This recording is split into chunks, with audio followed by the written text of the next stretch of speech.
62 is the most popular age to retire in America. It's also one of the riskiest ages to retire at if you don't have a plan for what I call the gap. Here's the problem. You can retire at 62, but your full Social Security benefit probably isn't available until 66 or 67 and won't be fully optimized until 70. So what happens in between? Where does your income come from for those years?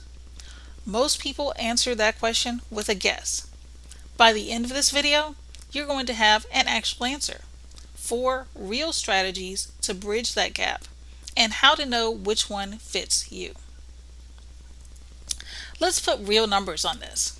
If you retire at 62, but your full retirement age is 67, that's a 5-year gap with no Social Security check coming in. 5 years is a long time to go without one of your biggest sources of guaranteed income. Here's where I see people go wrong in one of 2 directions. The first mistake: they claim Social Security at 62 just to have some income, even though they don't need it yet. The problem is claiming early permanently reduces your benefit for the rest of your life. That's not a small decision. That's a decision that follows you for 20 or 30 years of retirement. The second mistake: they delay Social Security like they should, but they fund the gap by pulling heavily from their investment portfolio. And here's why that's risky. If the market drops in those first few years of retirement, you're selling investments at a loss just to pay your bills. This is called sequence of returns risk, and it's one of the most damaging things that can happen to a retirement plan. A bad market in year 1 or 2 can do more damage than the same bad market in year 15. So the real goal isn't just get income from somewhere. The real goal is building a bridge, a way to cover these years without being forced into a bad Social Security decision and without being forced to sell investments at the worst possible time. Let's look at your options. Option 1, the cash and bucket bridge. This is the simplest approach. Before you retire, you set aside 3 to 5 years of living expenses in cash, CDs, or short-term low-risk accounts. The advantage here is simplicity. There's no market risk. You know exactly what you have. The downside is opportunity cost. That money is sitting in low yield accounts instead of growing, and inflation slowly eats away at its purchasing power the longer it sits there. Option 2, part-time or bridge income.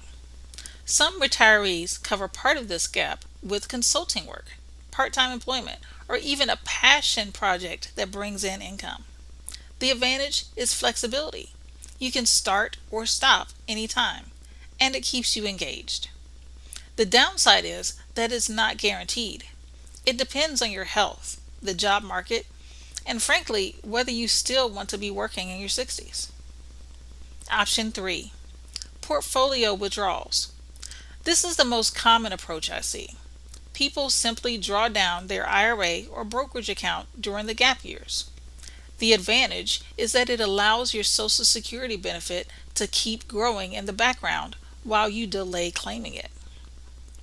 The downside is the one we just talked about, sequence of returns risk. You're taking withdrawals during your most vulnerable years, and a market downturn early in retirement can do lasting damage to how long your money lasts. Option 4, an income floor using a fixed index annuity. This is the strategy I spend the most time on with clients, so let's slow down here. A fixed indexed annuity with an income rider, sometimes called a guaranteed lifetime withdrawal benefit, can be structured to start paying you a guaranteed income at 62 or whatever age you choose. That income is contractually guaranteed. It doesn't go down because the market had a bad year. Why does this matter for the gap specifically? Because it lets you do 2 things at once. Create income now, starting the day you retire, while still allowing your Social Security benefit to keep growing untouched until 67 or even 70, which can meaningfully increase that check for the rest of your life. Now, I want to be straight with you because that's how I run this channel. A fixed index annuity isn't the right tool for every dollar you own. You're trading some liquidity for that guarantee, and it's not meant to hold 100% of your savings. It's one piece of a bridge, not the whole bridge. In practice, the strongest plans I build rarely use just one of these options. They blend them. Maybe a smaller cash cushion for true emergencies, paired with an income floor from an annuity to cover your essential non-negotiable expenses. Here's the one question I want you to ask about your own plan. If the market drops 30% in my first 3 years of retirement, does my plan still hold up? If you're not sure how to answer that, it's time to run some numbers and do a stress test on your retirement plan.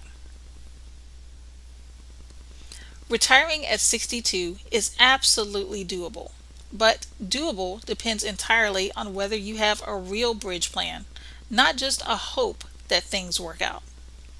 As a CPA and a licensed annuity agent, I build these plans to survive bad markets, not just the good ones. If you'd like to learn more, take a look at the free booklet called Retire Smart. It's linked on the page in the description box. And if this was helpful, please give it a thumbs up, subscribe to the channel, and share it with someone who's getting close to retirement.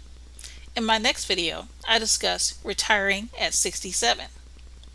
This is Retirement Security Simplified, where we specialize in turning confusion into confidence, one conversation at a time.